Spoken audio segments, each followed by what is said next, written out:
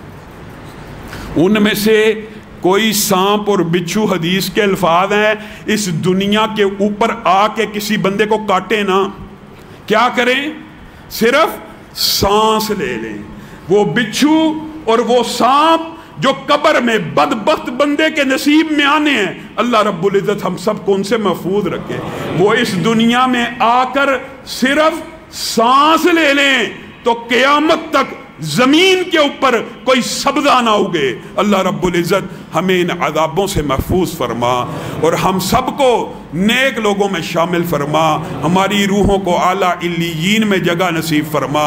اللہ اپنے قید خانے سے بچا، اے اللہ اپنی سجین سے بچا۔ سبحان ربک رب العزت عما یصفون۔ میں اپنے نبی کے کوچے میں چلتا ہی گیا، چلتا ہی گیا۔